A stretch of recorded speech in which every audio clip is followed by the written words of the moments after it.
এর বিচার করতে হবে, এর সুষ্ঠু তদন্ত করে আগে এসে খুলনায় থাইকো, তারপরে এসো, নাহলে একবারে আসলে অসুস্থ হয়ে যাবা। মামলা আমার হয়েছে, প্রতিটা মামলার সময় আমি দেশের বাইরে, একের পরে এক মামলা। আসলে আমি দেশের বাইরে ভিসায় গেছি ট্রিটমেন্টে, আমি দেশে আবার ব্যাক আসছি। আমি যদি কোনো অন্যায় কাজ করতাম তাহলে তো আমি দেশে ব্যাক আসতাম না।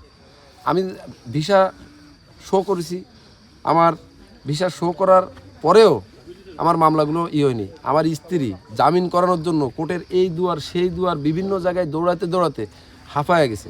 আমার স্ত্রী অনেক হতাশাগ্রস্ত ছিল। আজকে একটা জিনিস দেখেন, আমি জেলের ভিতরে, আমি আওয়ামী লীগ করি, আমি ছাত্রলীগের একজন নগণ্য কর্মী হয়ে আমি জেলে গেছি। আমার 3টে মাস সেলে রাখা হয়েছে, সেলবন্দি।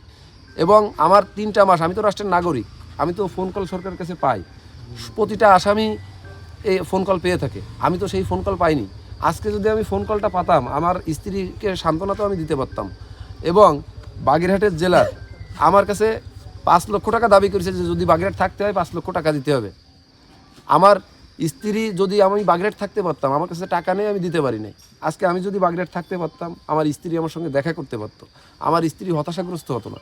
আমাকে যখন বারবার যশোর কারাগারে দিয়ে দিচ্ছে, যশোর কারাগারে দেওয়ার কারণে আমার স্ত্রী মনে করেছে যে আমি মনে আর কোনোদিনই ছাড়া পাবো না। আর আমি মনে করি এটা পরিকল্পিতভাবে হত্যা, এটার সুষ্ঠু তদন্ত চাই। আর একটা মেসেজ, এটা আপনাদের মাধ্যমে সবাইকে বলতে চাই যে এই জেলার, আপনারা এই জেলারের ব্যাপারে কি লিখবেন না লিখবেন এটা বিবেচনা করে আপনারা একটু দেখবেন। যদি অন্যায় করে থাকে, বাগেরহাটের জেলার যদি অন্যায় করে থাকে, অবশ্যই আপনারা এর বিরুদ্ধে ব্যবস্থা নেওয়ার জন্য আপনারা চেষ্টা করবেন। আর একটা মেসেজ দিতে চাই যে 24-এর আন্দোলনটা হয়েছে রাষ্ট্র কাঠামো পরিবর্তনের জন্য। তাহলে আজকে রাষ্ট্র কাঠামো কোথায়?